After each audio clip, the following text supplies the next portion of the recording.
আসসালামু আলাইকুম এভরিওয়ান। আপনারা সবাই কেমন আছেন? আশা করি আপনারা সবাই ভালো আছেন। তো আজকে আমি আপনাদেরকে খাসির গোশত রান্না করে দেখাবো। তো ভাবলাম আমি যেভাবে রান্না করে থাকি আপনাদের সাথে একটু শেয়ার করি। তো চলুন তাহলে উপকরণগুলো দেখে নেওয়া যাক।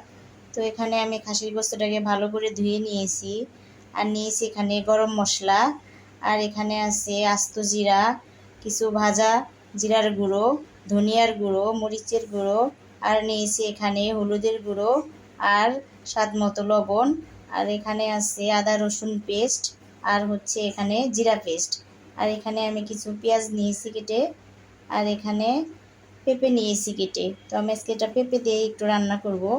তো আর নিয়েছি সরিষার তেল। তো চলুন তাহলে এখন রান্নায় চলে যাই। তো কড়াইয়ে আমি তেল দিয়ে দিয়েছি। তো এখন কিছু পেঁয়াজ আমি একদম বাদামি কালার করে নিব। তারপর আমি অন্য পেঁয়াজগুলো দিয়ে দিব।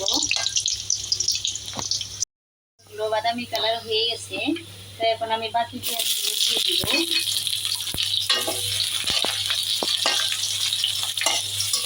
তো এখানে আমি আস্ত জিরাগুলো এখন দিয়ে দিচ্ছি।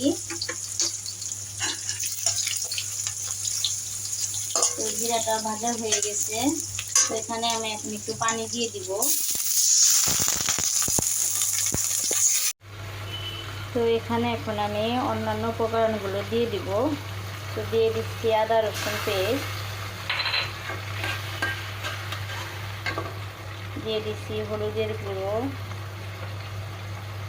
মরিচের গুঁড়ো, ধনিয়ার গুঁড়ো, আর মশলাগুলো দিয়ে দিচ্ছি।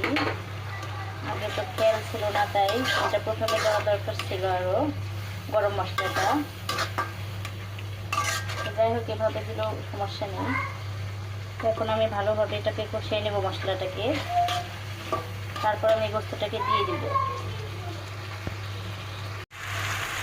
আমি কষিয়ে নিচ্ছি গোস্তটাকে। সেখানে গোস্ত ঢুকতে গিয়ে যে পানিটা উঠবে, এই পানি দিয়ে প্রথমে আমি ভালোভাবে এটাকে কষিয়ে নেব ঢেকে দিয়ে। সেভাবে আমি কিছুক্ষণ কষিয়ে নিব। তো আমরা মাংসটাকে ভালোভাবে কষিয়ে নিচ্ছি। আমি ঢেকে দিয়েছিলাম একটা সময়। তো এখন আবার গরম পানি দিয়ে 15 মিনিট আবার কষিয়ে নিব। আর কিছু আমি আস্ত রসুনের কোয়া দিয়ে দিলাম, কারণ খাসির গোস্তে একটু মশলা বেশি হলে ভালো হয়। যেমন জিরা পেস্ট, একটু আদা, এগুলো একটু বেশি দিলে ভালো হয়। তো যাই হোক, রসুনটা বেশি দিলে আরেকটু ভালো। তো আমি দিয়ে দিলাম। তো এখানে গরম পানি দিয়ে এখন আমি বেশ কিছু সময় আরও কষিয়ে নেব। তো আমাদের গোস্তটা অনেক সময় নিয়ে কষিয়ে নিয়েছি আমরা। তো আসলেও পেঁপে দেওয়ার কারণে ঝোলটা অনেক তাড়াতাড়ি ঘন হয়ে গেছে, অনেক সুন্দর দেখাচ্ছে।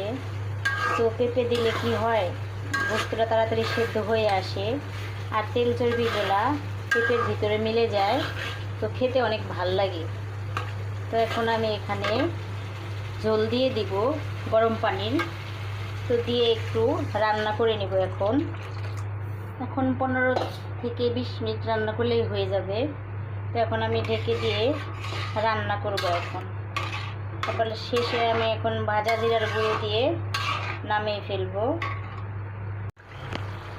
তো ভিউয়ার্স, আমাদের রান্না হয়ে গেছে খাসির গোস্ত। তো অনেক সুন্দর ফ্লেভার বের হয়েছে, কোনো ধরনের গন্ধ নেই খাসির। এভাবে একবার রান্না করে দেখবেন আপনারা বাসায় অবশ্যই। তো খুব ভালো হবে। তো দেখতেই পাচ্ছেন কতটা সুন্দর, খেতেও অনেকটা টেস্ট। তো আমি এখানে জিরার গুঁড়াটা দিয়ে দিয়েছি। তো আপনারা সবাই ভালো থাকবেন, সুস্থ থাকবেন। আমার চ্যানেলটিকে অবশ্যই একটা সাবস্ক্রাইব করে দেবেন, লাইক দিবেন। তো আল্লাহ হাফেজ।